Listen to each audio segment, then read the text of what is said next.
Hi everyone, I am your Gaurav भैया।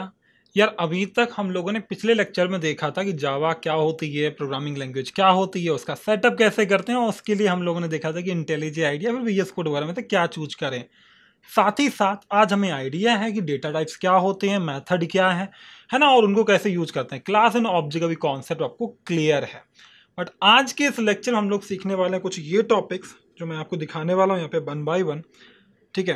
पहला है कि पैकेजेस क्या होते हैं जावा के अंदर, वो हम लोग समझेंगे। बहुत डिटेल में जानने की जरूरत नहीं है, हल्का सा ब्रीफ हमारे लिए काफ़ी है, वो हम समझ लेंगे आज। दूसरा देखेंगे ऑपरेटर्स क्या होते हैं कंट्रोल फ्लो स्टेट में, और फिर थोड़ी सी प्रैक्टिस करेंगे।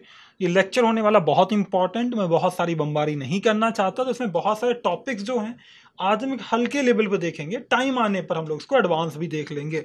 ठीक है, चलो। तो पहले बात करेंगे पैकेज की। पैकेज क्या होता है यार? पैकेज बेसिकली और कुछ नहीं, जैसे नॉर्मली हमारे पास फोल्डर्स होते हैं ना, फोल्डर्स हम लोग क्या करते हैं, फाइल्स रखते हैं। पैकेज के अंदर हम लोग क्या करते हैं, जावा की फाइल्स रखते हैं। तो मुझे क्या करना है कि बहुत सारे मेरे प्रोग्राम थे जो मेरी अभी क्लास फाइल अलग से सीमी जगह पे रहती है, मुझे वहाँ नहीं रखनी। मैं चाहता हूँ थोड़ा और ऑर्गेनाइज हो जाए, एक नए फोल्डर में चली जाए, वहाँ पे मैं पैकेजेस का यूज करता हूँ, है ना। तो उनको बोलते हैं पैकेज इन जावा। और डिफाइन कैसे करोगे आप? कुछ नहीं, पैकेज कीवर्ड लिखोगे टॉप ऑफ द फाइल, एक पैकेज कीवर्ड आपने लिख दिया और पैकेज का नाम यहाँ पे दे दोगे। ठीक है, पैकेज का नाम दे दोगे। तो पैकेज नेम, याद रखना ये भी वेरिएबल के नेम के जैसे रूल फॉलो करते हैं, बट यहाँ पे कैपिटल लेटर्स का यूज़ नहीं करते हैं हम लोग, लोअर केस प्रेफरेबल। उसके बाद हम लोग को अच्छी प्रैक्टिस है, वरना आप ना खुद कंफ्यूज हो जाओगे क्या पैकेज है, क्या क्लास है, क्या कुछ है। तो वो लॉन्ग टर्म में कन्फ्यूजन ना हो, इसलिए कुछ नेमिंग रूल फॉलो किए जाते हैं, और वो हमें फॉलो करने ही हैं। सही बात है, बात समझ आ रही है क्या? चलो, तो अब हम लोग यहाँ पे क्या करने वाले हैं यार, यहाँ ना एक तो ये हो गया। दूसरा, जब हम इसको कंपाइल करेंगे फाइल को, पहले हम जावा सी और फाइल नेम लिख देते थे, बट इस बार ऐसा नहीं होगा। जब भी पैकेज हो आपके साथ तो आप लिखोगे जावा सी, जावा सी, उसके बाद में -d बिना स्पेस के, फिर डॉट, मतलब सेम ही डायरेक्टरी में या कहीं और डालनी तो उस डायरेक्टरी का एड्रेस, उसके बाद में यहाँ पे फाइल का नाम। ठीक है, फाइल डॉट जावा। तो ऐसे आप बनाओगे अपना पैकेज। चलो, तो हम लोग चलते हैं अपना पैकेज बनाते हैं स्पीड से। मैं यहाँ पे गया, जाने के बाद मैंने day3 नाम से एक फोल्डर बनाया। day3 नाम से मैंने फोल्डर बनाया, और यहाँ बनाने के बाद मुझे क्या करना है, मुझे बेसिकली ये जो क्या बोलते हैं यार, इसको एक फाइल बना लेते हैं हम लोग यहाँ पे। ठीक है, फाइल का नाम है माना कि मेरा लेट्स से फर्स्ट डॉट जावा। मैं आपको दिखाऊंगा कि ये कैसे काम करता है। तो यहाँ पे ना पैकेज अपने आप आ जाए, बट मुझे पैकेज day3 नहीं रखना। बट VS कोड बोलता है कि जिस फोल्डर को आपने, जिसके अंदर आप काम करो, वही पैकेज नेम तो ज़्यादा बेटर है।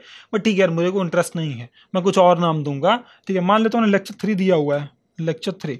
तो बट ये VS कोड रेड लाइन दिखाएगा, बट वो गलती है नहीं। ठीक है, फिर मैं लिखूंगा पब्लिक स्टैटिक वॉइड मैन, और उसके बाद में मुझे क्या करना है, मैं दिखाऊंगा आपको ये कोड कैसे चलेगा। मैंने कहा साउट, और मैं लिखने वाला हूँ यहाँ पे हेलो। ठीक है, हेलो। बाकी फाइल्स हम लोग पैकेज में डालेंगे, मैं आपको दिखाता रहूँगा कैसे वो काम कर रही हैं। तो यार ये हो गया, मैं यहाँ पे आ गया। मुझे अपने day3 में जाना, तो CD day3 मैंने यहाँ पे कर लिया है। ठीक है, तो मैं day3 नाम के फोल्डर में आ गया। फिर मैं यहाँ पे लिखूंगा जावा सी -d डॉट, मतलब सेम डायरेक्टरी, और मेरी फाइल का नाम है फर्स्ट डॉट जावा। तो ये आपको ऐसे कंपाइल करोगे, आप देखो अपने आप लेक्चर 3 नाम, तो जो अपने पैकेज का नाम दिया, एक नया फोल्डर बन गया जहाँ पे आपकी क्लास फाइल आ गई है। तो ऐसे आप बनाते हो पैकेजेस। अब आपको रन करना है तो जावा, और क्या पैकेज का नाम डॉट आपकी फाइल का नाम, तो लेक्चर 3 डॉट फाइल का नाम है फर्स्ट। तो ऐसे आप रन करोगे, तो ये हेलो रन कर रहा है। तो इससे होगा कि मेरी सारी फाइल्स में धीरे धीरे क्या करूंगा, इसी पैकेज के अंदर डालता रहूंगा। अब ये मैं अगर पैकेज किसी को उठा के दे दूं, तो मेरा सारा का सारा कोड वो चला सकता है, मुझे अपनी ओरिजिनल कोड फाइल देने की उसको जरूरत नहीं है। और दूसरा, मेरा कोड भी ऑर्गेनाइज्ड है। बात समझ आ रही है? चलो यार, तो अभी हम लोग पैकेज तो समझ गए। अब अगली हमारी जो बात करने वाले, हम लोग बात करेंगे ऑपरेटर्स की। हालांकि बहुत टाइप के ऑपरेटर्स हैं, टाइप मैं आज आपको बता दूंगा। बहुत डिटेल अंडरस्टैंडिंग जो है बाकी कई सारे ऑपरेटर्स की, हम लोग टाइम आने पे सीखेंगे। ठीक है, तो यार मेरा हो गया ऑपरेटर्स। ऑपरेटर्स होते क्या है? बचपन में सभी ने 2+2 किया है क्या? तो यहाँ पे जो 2 था और ये 2 था, वो थे ऑपरेंड, मतलब जिनके ऊपर ऑपरेशन हुआ, हो गया ऑपरेंड्स। और ये मेरा ऑपरेटर है, ये क्या मेरा ऑपरेटर है। ठीक है, तो ये कौन हो गया? ऑपरेटर है। और ये क्या हो गया मेरे पास में? ये भी एक वैल्यू है, और उसके बाद में जो यहाँ पे ये है वो भी एक ऑपरेटर है, जो कि असाइन करने का काम कर रहा है, या फिर मान लो मतलब इक्वल में, आप जो भी बोल लो। ठीक है, तो ये सब क्या थे? ये ऑपरेटर थे। तो ऑपरेटर में समझ आया कि ऑपरेटर कुछ और नहीं है, कुछ सिंबल हैं जिनकी हेल्प से कुछ ऑपरेशन परफॉर्म होगा। किसके ऊपर? ऑपरेंड्स के ऊपर। ठीक है, तो उन्हें बोलते हैं ऑपरेटर्स। तो आई होप आप समझ गए होंगे कि operators are the symbols which are used to perform some operations, उनको बोलेंगे ऑपरेटर्स। बढ़िया बात। चलो, इनके टाइप्स क्या होते हैं? इनके कुछ टाइप्स हैं। जनरली लोग कैटेगरी अलग अलग तरीके से करते हैं। एक तो हो सकता है यूनेरी, जहाँ पे ये बेस्ड ऑन ऑपरेंट्स है, ठीक है, बेस्ड ऑन ऑपरेंट्स है। तो यूनिरी का मतलब होता है जहाँ पे सिंगल ऑपरेंट हो, सिंगल ऑपरेंड हो, ठीक है। फिर मेरे पास हो जाता है बाइनरी, जहाँ पे 2 ऑपरेंट्स आए, बाइनरी ऑपरेटर्स, ठीक है, यहाँ पे 2 ऑपरेंट्स रहते हैं। फिर मेरा होता है टर्नरी ऑपरेटर, जहाँ पे 3 रहेंगे। बट खैर ये तो एक ब्रॉडर लेवल पे बेस्ड ऑन ऑपरेंट्स हो गया, यहाँ पे 3 रहेगा और उसके बाद में ऑपरेंट लिख लो आप, ठीक है। बट इनका जो एक्चुअल क्लासिफिकेशन है तो ये है बेस्ड ऑन ऑपरेंट। अब अगला आता है हमारे पास में बेस्ड ऑन ऑपरेशन या बेस्ड ऑन टाइप और समथिंग, कुछ भी कर लो, टाइप ऑफ ऑपरेशन। तो उसके बिहाफ पे हम लोग इसको क्या बोलेंगे, ठीक है, उसके बिहाफ पे क्या बोलेंगे। उसके लिए बहुत सारी कैटेगरीज मैं इसे एक फाइल में बना देता हूँ इधर। सो पहला है अरिथमेटिक ऑपरेटर, जो आपके क्या करेंगे, अरिथमेटिक ऑपरेशन कराने में हेल्प कराएंगे, ठीक है। अरिथमेटिक ऑपरेटर्स इनमें एग्जाम्पल है plus, minus, multiplication, divide, modulus. ये मॉडुलस है, ये डिवाइड है, ठीक है। उसके बाद में सेकंड है मेरे पास में असाइनमेंट ऑपरेटर्स।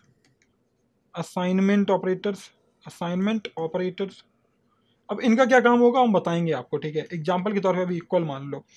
थर्ड नंबर पे मेरे पास में एक कंपैरिजन ऑपरेटर्स।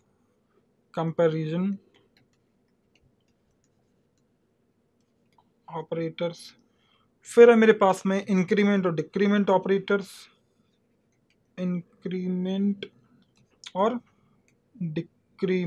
ठीक है। तो ये एक पॉसिबिलिटी है। एक फिफ्थ नंबर पे मेरे पास आता है कंडीशन, कंपैरिजन हो गया, कंपैरिजन बोलो या कंडीशनल बोलो एक ही बात है, लॉजिकल ऑपरेटर्स, ठीक है। उसके बाद मेरे पास आते हैं एक नेक्स्ट कैटेगरी जिसको हम लोग बोलने वाले हैं क्या, बिटवाइज ऑपरेटर्स, ठीक है, बिटवाइज ऑपरेटर्स, ठीक है। तो यार ऐसे करके कुछ कैटेगरीज हैं। 7 नंबर मेरे पास है टर्नरी ऑपरेटर्स। तो इनकी कुछ टाइप हैं जिनमें से स्टार्टिंग के कुछ जो 4 हैं आज हम पढ़ने वाले हैं, बचे हुए 3 हम लोग टाइम आते आते पढ़ेंगे, है ना, ठीक है। बढ़िया यार, बढ़िया। तो अरिथमेटिक ऑपरेटर का क्या काम होता है भाई, अरिथमेटिक ऑपरेशन परफॉर्म करना। यार तुम्हें कुछ कुछ पहले से पता है कि प्लस क्या करता है, माइनस क्या करता है, मल्टीप्लाई क्या करता है, डिवाइड क्या करेगा। बट मैं एक आपको बता दूँ जो कि रिमाइंडर, इसको बोलते हैं मॉडुलस, और मॉडुलस का काम है रिमाइंडर देना। तो ये रिमाइंडर देगा हमको, तो वो हम लोग कैसे लिखेंगे। मान लो मैंने लिखा है 5 मॉडुलस ऑफ 2, इसका मतलब जानते हो क्या आएगा, 1। इसका मतलब क्या आएगा, 1। मतलब 5 को अगर मैं 2 से डिवाइड करूँ, मेरा जो रिमाइंडर है वो आएगा 1। तो ये हो गया मेरा मॉडुलस ऑपरेटर, ठीक है। अब डिवाइड करके देख लो यार, ठीक है। तो 2 2 जा 4, रिमाइंडर कितना आया, 1। समझ गए, तो ये है मेरा रिमाइंडर। बढ़िया। अगला था मेरे पास में कौन सा, असाइनमेंट का वैल्यू होता है मतलब राइट टू लेफ्ट के पास में कुछ वैल्यू असाइन कर देना, तो उसको बोलते हैं असाइनमेंट ऑपरेटर, ठीक है। Assignment operators. अब ये असाइनमेंट क्या करेगा कि मैंने अगर यहाँ पे लिखा हुआ है कि इंट एज इक्वल्स टू 5, तो जो आप इक्वल देख रहे हो यहाँ पे नहीं, ये असाइनमेंट ऑपरेटर है। ये जो 5 की वैल्यू है ए में असाइन होनी, राइट टू लेफ्ट असाइन हो रहा है। दूसरी इसके अंदर जो कैटेगरी है, एक ऐसे ही पॉसिबल है, अगर आपने लिखा हुआ है ए प्लस एज इक्वल्स टू 5, तो इसका मतलब था कि भाई इसका एक्चुअली मतलब है कि A equals to a plus 5, मतलब ए की जो प्रीवियस वैल्यू है उसमें 5 को और ऐड कर दो।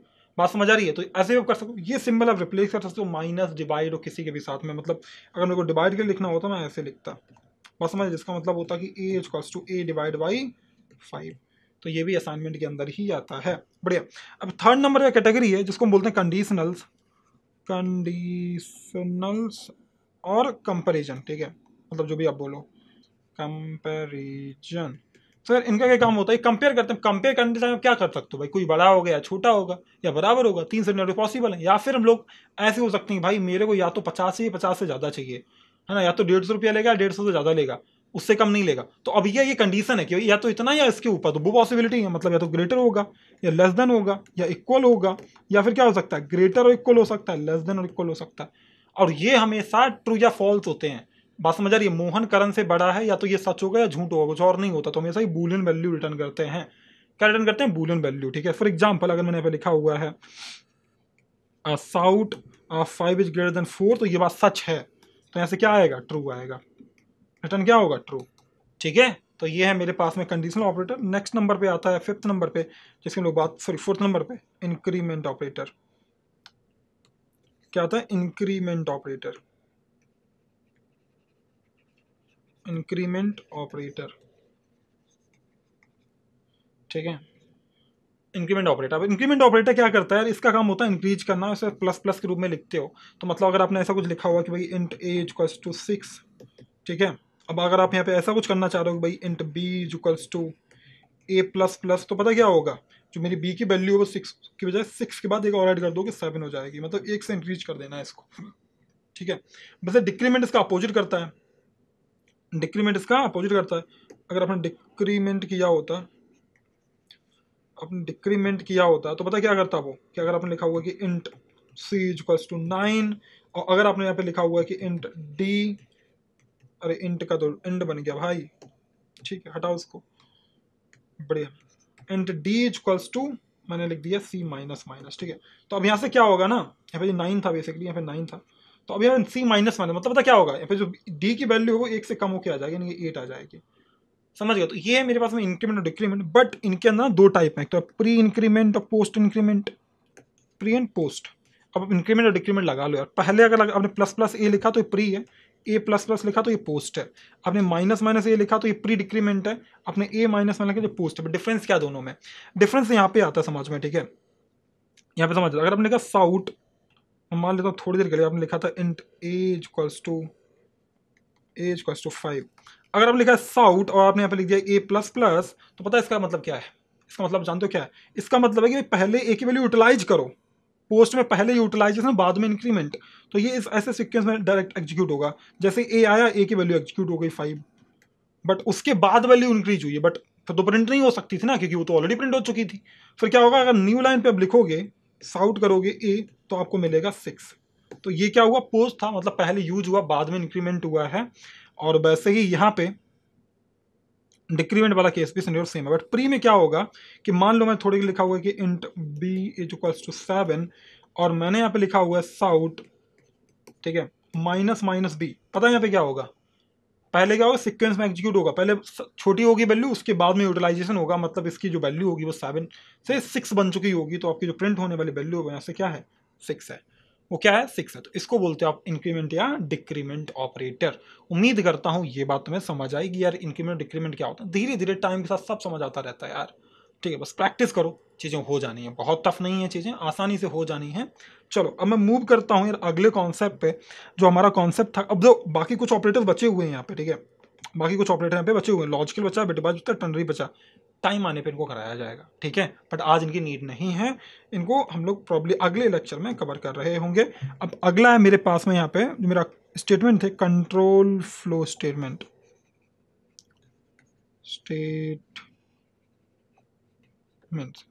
ठीक है। तो ये कंट्रोल फ्लो स्टेटमेंट्स, ठीक है यार, मैंने राइटिंग की तो बहुत अच्छी कुछ हालत कर दी है, बट ठीक है यार, मेरे पास बहुत लिमिटेड टाइम है यार आज, मैं क्या बताऊँ, पूरा ना शेड्यूल बहुत टाइट था, भयंकर टाइट था, इसको रिकॉर्ड मतलब ये वीडियो आपके लिए लेक्चर बनाना ही बहुत चैलेंजिंग था, बट ठीक है, in very certain time, but I hope आपको मज़ा आ रहा होगा यार, है ना। ये सारा जो हार्डवर्क है, जो मैं पानी पीने वाले टाइम बचा के यहाँ पे यूज करता हूँ, वो कहीं ना कहीं एक मेहनत जो आप लोग करोगे, जिससे आपके भविष्य अच्छे होने वाले हैं, वहाँ दिखाई पड़ेगी, तो अच्छा लगेगा देख के, है ना। चलो तो कंट्रोल फ्लो का क्या काम होता है यार, अभी आप लोगों ने क्या देखा, बाई डिफॉल्ट ये एक लाइन में एग्जीक्यूट होता है, लाइन बाई लाइन एग्जीक्यूशन हो रहा होता है ना। मतलब अभी क्या मैंने 100 टाइम कंट्रोल फ्लो में, मतलब 100 टाइम मैंने हेलो वर्ल्ड लिखा हुआ है, तो क्या होगा कि हर बार साउट साउट में system dot out dot print सब सीक्वेंस में एग्जीक्यूट होंगे, बट मुझे ऐसा नहीं चाहिए। मैं चाहता हूँ कुछ कंडीशन के बिहाफ पे कुछ चले, कि मैं जब चाहूँ तब ये चले, जब कोई और वैल्यू है तो दूसरा वाला चले, बात समझ रही। तो उस केस में आप यूज करते हो कंट्रोल फ्लो को, जो डिफॉल्ट फ्लो ऑफ एग्जीक्यूशन को चेंज कर देता है, यानी कि लाइन बाई लाइन ना रह के कुछ कंडीशन या कुछ भी सिनेरियो पर बेस पे चलाएगा उसको, ठीक है। इसके अंदर दो टाइप हैं, एक तो है कंडीशनल, क्या है, कंडीशनल, और दूसरा है आइटरेटिव या फिर लूप्स। तो इनको आप बोल दो या तो आइटरेटिव, क्या बोल दोगे, आइटरेटिव, या बोल दोगे लूप्स। बात समझ आ रही है, बट अभी मैं समझाऊंगा आपको ये होते क्या है बाय द वे। तो वन बाय वन बात करते हैं अपन। पहले बात करेंगे कंडीशनल की, क्या बात करेंगे, कंडीशनल, ठीक है। कंडीशनल का मतलब क्या होता है कि भाई कुछ कंडीशन के बिहाफ पे चलाएंगे, तो इनका आपको सिंटैक्स याद रखना है। इसके अंदर भी टाइप है, एक तो है इफ, दूसरा है इफ एल्स, तीसरा है इफ एल्स इफ, ठीक है, चौथा है स्विच केस, स्विच केस। तो यार इन सब का क्या यूज केस है वो मैं आपको बताता हूँ। यार इफ तभी चलता है जब कंडीशन ट्रू हो। मैंने लिखा अपने इफ, यहाँ पे आएगी कंडीशन, यहाँ पे क्या आएगी कंडीशन। तो अगर ये ट्रू हुई तब तो ये चलेगा, वरना कुछ नहीं चलेगा। वरना क्या होगा, कुछ नहीं चलेगा। आप चाहते हो अगर इफ ना चले तो कुछ और चल जाए, तो उसके आप यूज करोगे इफ एल्स का, मतलब आपको एल्स यहाँ पे लगाना पड़ेगा और यहाँ पे अपने स्टेटमेंट लिख रहे होगे। बस समझिए, आप चाहते हो मल्टीपल कंडीशंस आ जाएं तो यहीं पे क्या आ जाएगा, एल्स इफ और फिर एक नई कंडीशन। तो ये 3 सिनेरियोज हो गए जिनके एग्जांपल्स हम लोग चलो स्पीड से देख लेते हैं, है ना। तो मैं गया आपके कोडिंग वाले पार्ट पे जहाँ पे हम लोग यहाँ थे, और यहाँ मैं डिफाइन करने वाला हूँ डे 3 के अंदर एक नई फाइल डिफाइन मैं करूँगा जिसका नाम रहेगा कंडीशनल, लेट्स से कंडीशनल, ठीक है, डॉट जावा। ऐसा मैंने कर दिया यहाँ पे। अब मुझे आपसे इसको हटाना है, जब पैकेज तो मुझे डालना था ना, तो पैकेज का नाम डे 3 नहीं रखना, मुझे रखना है लेक्चर 3। तो ये पैकेज का नाम हो गया मेरा पब्लिक स्टैटिक वॉइड मैन, मैंने यहाँ पे कर दिया है। मैं क्या चाहता हूँ, माना मैंने किसी की एज ली हुई है, तो इंट एज इक्वल्स टू 18। मैं चाहता हूँ कि अगर किसी की जो एज है अगर वो 18 से ज़्यादा या उसके बराबर है, बात समझ आ रही है, 18 से ज़्यादा या उसके बराबर है, उस केस में आप प्रिंट कराओ कि भाई you are eligible to vote, you are eligible to vote. बात समझ आ रही है। तो ये हमने क्या किया कि कंडीशन है कि भाई अगर ये ट्रू हो तभी चलाओ, वरना मत चलाना। तो मैं चला के दिखाता हूँ आपको पहले तो यार तो मेरा ये पैकेज है, तो पैकेज के फॉर्मेट में ही मेरे को इसको कंपाइल करना पड़ेगा, ठीक है। तो आ जाओ यहाँ पे, फाइल का नाम क्या है, कंडीशनल। तो ये कंपाइल हो गया। अगर आप देखोगे ना लेक्चर 3 के अंदर वो वाली क्लास फाइल भी चली गई है, तो ये पैकेज का फायदा है। फिर मेरे को क्या करना है, इसको एग्जीक्यूट करना है। तो लेक्चर 3 डॉट फाइल का नाम क्या था, कंडीशनल, बस हिट। ओहो मिली नहीं, स्पेलिंग गलत, क्या करते हो पांडे जी, कंडीशनल, ठीक है। तो यहाँ पे देखो ये you are eligible to vote, but what if अगर मेरे पास में यहाँ पे 18 के बजाय 17 वैल्यू हो तो क्या होगा। तो यहाँ पे देखो क्या होगा भाई, आ जाओ यहाँ पे, दोबारा से कंपाइल करूंगा इसको, कंपाइल हो गया मेरा, मैं इसको रन करने वाला हूँ जावा और लेक्चर 3 डॉट कंडीशनल करके, तो कुछ भी प्रिंट नहीं हुआ। बात समझ आ रही। तो इफ तभी चलता है जब कंडीशन ट्रू, बट मुझे को तो दोनों केस में चलानी है, तो यहाँ पे डाल दो एल्स, यहाँ क्या डाल दो एल्स, और ये वाली लाइन कॉपी कर लेते हैं अपन ताकि स्पीड हो जाए, है ना। और यहाँ मैं पेस्ट करने वाला हूँ और यहाँ मैं लिखूंगा you are not eligible to vote. बात सही है, समझ आ रही है बात, है ना। तो अब मैं क्या करूंगा कि भाई इनमें से कोई एक तो चलेगा, लेकिन you are not eligible to vote, तो मतलब अगर ऊपर वाली कंडीशन ठीक है तो वो चल जाएगी, है ना। या फिर अगर वो ट्रू नहीं है तो नीचे वाली चल जाएगी। तो कुछ ना कुछ जरूर चलना चाहिए, तो उस केस में आप इफ एल्स का यूज करते हो। एक और चीज समझते हैं, माना कि मेरे को ग्रेडिंग सिस्टम बनानी है। क्या बनाना है, ग्रेडिंग सिस्टम। अब जो कमेंट क्या होती है, कमेंट वो कोड होता है जो आपका कंपाइलर या इंटरप्रेटर रीड नहीं करता उसको, यानी कंप्यूटर के लिए कोई मीनिंग नहीं है, हमारे लिए मीनिंग है as a developer, as a programmer, ताकि मैं अगर भविष्य में अपना कोड देखने जाऊं दोबारा तो मेरे को समझ आए कि मैंने क्यों लिखा था ये कोड, तो अपने लिए कुछ आसानी से कुछ बातें मैं लिख पाऊँ यहाँ पे, उसके लिए तो ग्रेडिंग सिस्टम मुझे बनाना है। मैं चाहता हूँ कि भाई अगर किसी के जो मार्क्स हैं, मुझे एक वेरिएबल में डिफाइन करना है इंट मार्क्स करके, मान लेता हूँ किसी के जो मार्क्स हैं, अगर किसी के जो मार्क्स हैं वो 90 या उससे ज़्यादा आते हैं, 90 या उससे ज़्यादा आते हैं, तो उस केस में मुझे प्रिंट कराना है यहाँ पे साउट ग्रेड ए, ठीक है, ग्रेड ए। अब वैसे मुझे क्या करना है यार, कि अगर किसी के मार्क्स ऐसे नहीं आए, ठीक है, तो मैं यहाँ पे डालूंगा एल्स, उसके बाद वो वाला पेस्ट कर दूंगा, ठीक है। तो अगर मान लो किसी के मार्क्स 80 से ज़्यादा आए हैं, तो अगर 90 तक आए होते तो यही चल चुका होता, 90 से कम है तभी ये वाला सिनेरियो आएगा, वरना चलेगा ही नहीं कभी ये। तो अब यहाँ पे अगर 90 से ज़्यादा मतलब 80 और 90 के बीच की बात होगी तो उसके समय दूंगा ग्रेड बी। वरना मैं क्या करूँगा, इसको मैं कॉपी कर लेता हूँ और यहाँ मैं पेस्ट मारूंगा। वरना क्या होगा, 70 जो है, अगर जो मार्क्स हैं वो कैसे 70 से ज़्यादा हो, मतलब 80 से नहीं तो तभी तो इसमें आए हैं, तब उस केस में ग्रेड इसको सी दे दो। और अगर ये वाला सिनेरियो भी नहीं है, यानी अगर किसी के मार्क्स 60 या उससे ज़्यादा हैं, तो उस केस में उसको ग्रेड डी दे दो। और अगर ये भी नहीं हो पा रहा है तो लास्ट में उसको फेल कर दो, क्या कर दो, फेल कर दो, साउट फेल। बात समझ आ रही है। तो यहाँ से क्या होगा कि भाई मल्टीपल कंडीशंस मेरी लगी हुई हैं, इनमें चलेगा कोई एक ही स्टेटमेंट जिसकी कंडीशन ट्रू होगी वो चलेगा। तो चलो मैं चलाता हूँ स्पीड से। तो मैंने इसको कंपाइल कर लिया, फिर मैंने इसको रन कर दिया, बोला ग्रेड ए, क्योंकि 90 आया था।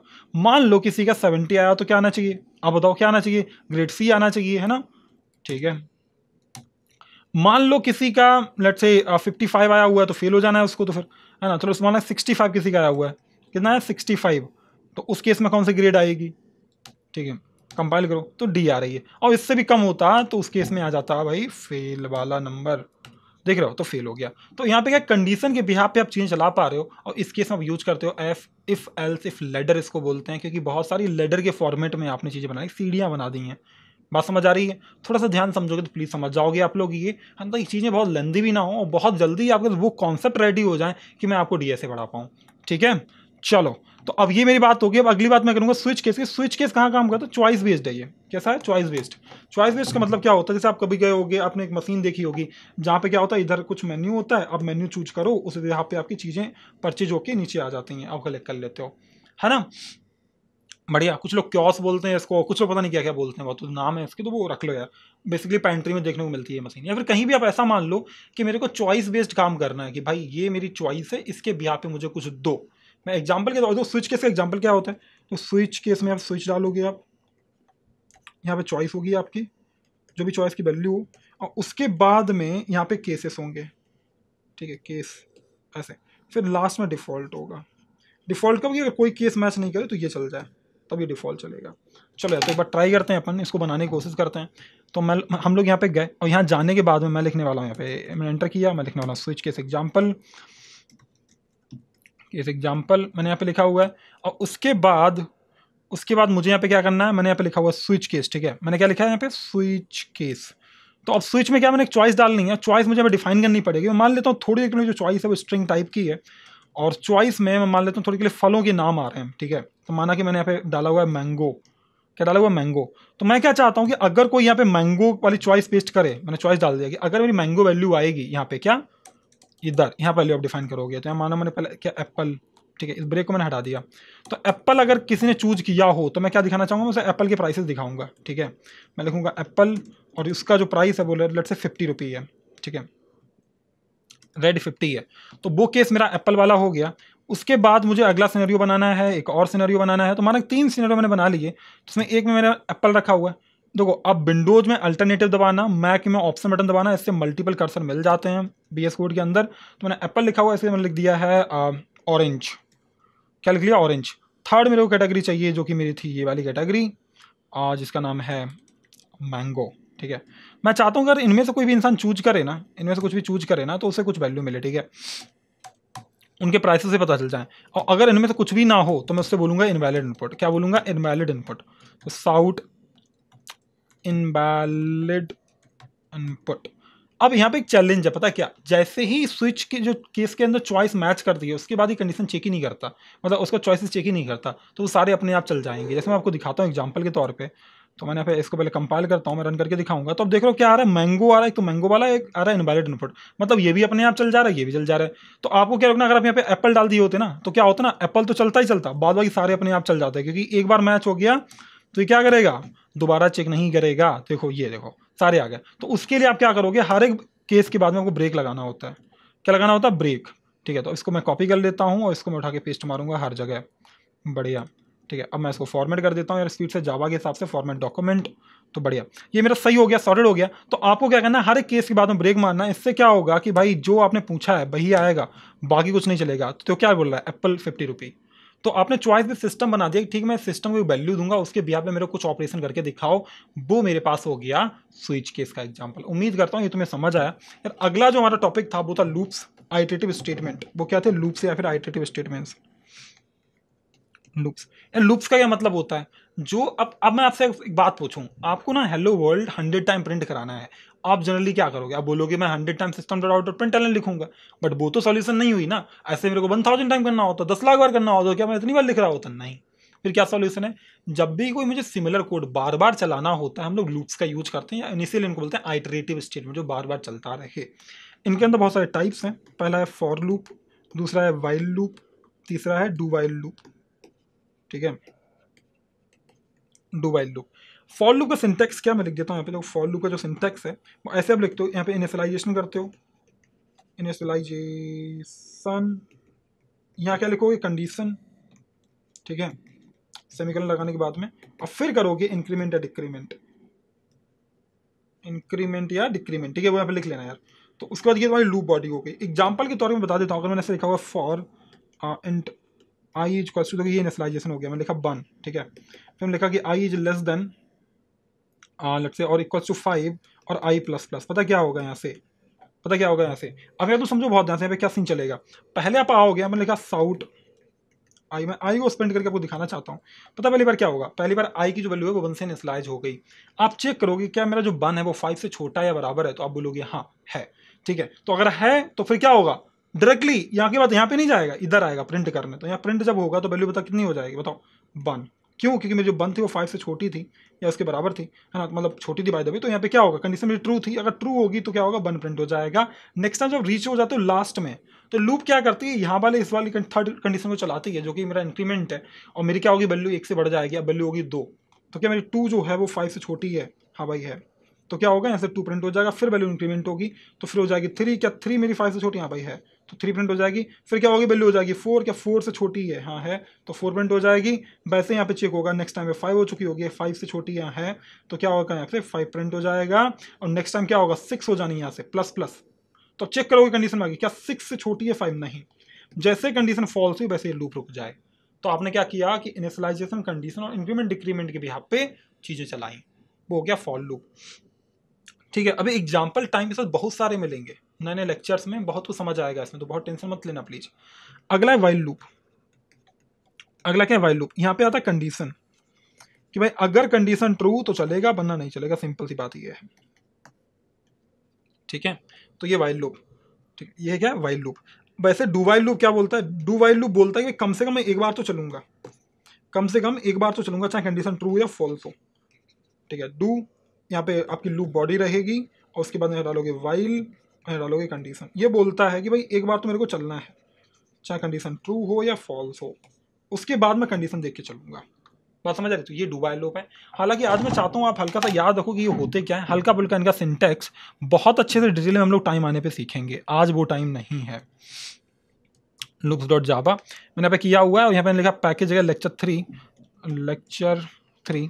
अब मुझे यहाँ पे क्या करना है, पब्लिक स्टैटिक वॉइड मैन डालना है, जिससे मेरी जावा फाइल बन गई है ना। अब क्या करना है, इसके अंदर मेरे को बनानी है कुछ लूप्स, तो मैं दिखाता हूँ आपको चला के एक बार। For int I is equals to 1, I is less than और इक्वल्स टू 5 और आई प्लस प्लस, ठीक है, आई प्लस प्लस। अब यहाँ पे क्या होगा, मैंने यहाँ पे किया है साउट आई। अब यार यहाँ पे जनरली होने वाला क्या, ये प्रिंट होगा कैसे कि भाई मेरी जो आई की वैल्यू है 5 से छोटी है, तो पहले ये प्रिंट हो जाएगा, उसकी जब ये प्रिंट हो जाएगा लास्ट में पहुंच जाओगे लूप के, तब ये चलेगा आई प्लस प्लस वाला। एक टाइम ऐसा आएगा जब आई की वैल्यू इस कंडीशन को फॉल्स कर देगी। बात समझ आ रही है, चलो मैं चला के दिखाता हूँ कैसे काम करता है। तो ये हो गया मेरे पास, ये मेरी फाइल का नाम क्या है, मेरी फाइल का नाम है loops.java। अब अगर आप देखोगे तो लेक्चर 3 के अंदर वो बन चुका है क्लास, समझ रहे हो, ऑर्गेनाइज रहता है इससे कोड, पैकेज से, और तो कुछ नहीं। जावा और क्या था यार उसका नाम, कि लेक्चर 3 और उसके बाद मेरी फाइल का नाम जो था लूप्स था। तो लूप्स मैंने किया हुआ, देखो यहाँ पे 1 2 3 5 तक चल रहा है मस्त, फिर रुक गया। ठीक है, तो ये काम करोगे फॉर लूप से, ठीक है, बढ़िया। अगर मेरे को इवन नंबर प्रिंट करने होते मैं क्या करूँगा, यहाँ पे इवन नंबर भी अगर प्रिंट करने होते मैं यहाँ पे लिखता कि इफ़ मेरा जो आई है अगर वो मॉडुलस ऑफ 2 जो करूँ मैं, अगर ये कैसा आ जाता है, ये अगर इवन है, तो उस केस में मेरा क्या होगा, ये इवन नंबर प्रिंट करे। तो अब देखो कोई भी ऑड नहीं प्रिंट करेगा, कोई भी ऑड नंबर प्रिंट नहीं करेगा। ठीक है, मैं इसको फॉर्मेट कर देता हूँ और स्पीड से फॉर्मेट डॉक्यूमेंट, तो ये मस्त अरेंज हो गया। तब देख लो तो यहाँ से पता क्या होगा, सारी इवन ही प्रिंट होंगे। क्यों, क्योंकि आप जानते हो मॉडुलस देता है रिमाइंडर, किसी का रिमाइंडर 2 से डिवाइड करने पे 0 आता है, तो वो नंबर इवन ही है। तो जब ये कंडीशन ट्रू होगी तभी ये चलेगा, तो आपको 2 और 4 मिल रहा है। बढ़िया। अगर यार मुझे वाइल लूप लगाना होता तो मैं क्या करूँगा, वाइल लूप लगाना हो तो मैं क्या करूँगा, यहाँ पे आ जाओ। मान लो थोड़ी एक वेरिएबल ए है मेरे पास में, जिसकी वैल्यू मैंने 1 लिखी हुई है, दूसरा वेरिएबल मेरे पास बी है जिसकी वैल्यू मैंने 5 लिखी हुई है। आज डिफरेंसेस समझ नहीं आएंगे कि फॉर वाइल और डू वाइल में क्या खास डिफरेंसेस हैं, बट समझ आते समझ जाएंगे, फिर आपको पता चलेगा कि तीनों लूपों के अपने अपने भी यूज केसेस हैं। ठीक है, बट आज नहीं दिमाग पे प्रेशर डालना है कि भाई ऐसा क्यों नहीं हो रहा है।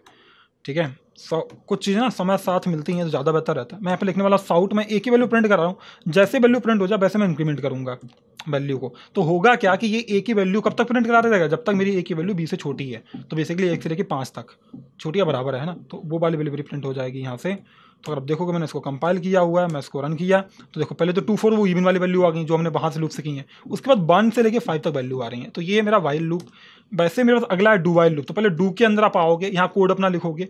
तो माना कि थोड़ी देर के लिए मैं मान लेता हूँ यार, इनको ना मैं कमेंट कर देता हूँ थोड़ा सा, है ना, इनको कमेंट कर दिया। तो इसको बोलते हैं मल्टी लाइन कमेंट। ठीक है, यहाँ से मैं हटाऊंगा, मुझे कितना कोड कमेंट करना तो यहाँ तक करना, तो मैंने यहाँ पे पेस्ट कर दिया।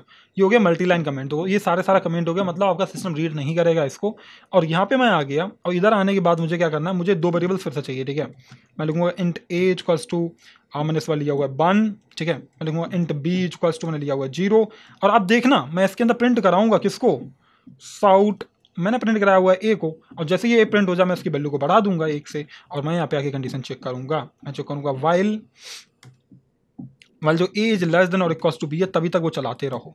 बट अब मुझे जाओ, क्या अभी है यार, मुझे भी बताओ स्पीड से, क्या अभी ये है, क्या मेरा ए बी से छोटा है, नहीं, बट फिर भी ये चलेगा, फिर भी ये चलेगा। एक बार तो इसको चलना ही होता, चाहे कंडीशन ट्रू या फॉल्स हो। बात समझ आ रही है, क्योंकि ये पहले बार चल चुका होता है, उसके बाद तो कंडीशन आती है, यही रीजन है। बात समझ। तो अब कभी भी आपने देखा होगा ऐसे ऐसे सर्विसेज लोग हमें ऑफर करते हैं कि भाई एक बार तो मैं फ्री में यूज कर सकता हूँ, नेक्स्ट टाइम मैं यूज करूँ तो मेरे को पैसा देना पड़ेगा। होता नहीं होता है, तो वो वाली चीज़ों में आप इनको यूज करोगे। सही है, सॉर्टेड है, ठीक है। अब अगर मैं इसकी वैल्यू बढ़ा देता हूँ, बाद बाकी नॉर्मली काम करेगा जैसे मेरे बाकी के लूप्स काम किए थे, ठीक है यार। इन सबको बहुत डिटेल में हम समझेंगे आने वाले लेक्चर्स में। आज मैं चाहता हूँ कि आप कुछ बेसिक प्रैक्टिस करो, ठीक है, आप कुछ जनरल प्रैक्टिस करो, वो मैं चाहता हूँ आपसे। कुछ सिंटैक्सेस याद रखो प्लीज़, हाँ, तो इनको जाओ एक्सप्लोर करो, ठीक है। और उसके बाद में थोड़ी सी प्रैक्टिस करने की कोशिश करो। एक प्रैक्टिस क्वेश्चन मैं आपको दे सकता हूँ। एक प्रैक्टिस में हो सकता है कि भाई प्रिंट इवन नंबर्स, इवन या ऑड, ठीक है, इवन या ऑड नंबर्स फ्रॉम कहाँ से, 1 to लेट्स से 10, 10 तो नहीं यार 40, तो इनके बीच में आपको प्रिंट करने हैं, ठीक है। इवन अलग ऑड अलग, देखो कैसे करोगे, ये आपके ऊपर प्रैक्टिस है। बट उम्मीद करता हूँ आपको चीज़ें समझ आई होंगी, आप प्रैक्टिस करोगे और कमाल की चीज़ें करोगे। मिलता हूँ आपसे अगले लेक्चर में, तब तक ख्याल रखना और प्रैक्टिस करते रहना, और हम लोग कोशिश करेंगे कि कम टाइम में आपको बहुत ज़्यादा पढ़ा पाएँ जिससे आपका करियर ब्राइट हो। Bye bye to all, take care please.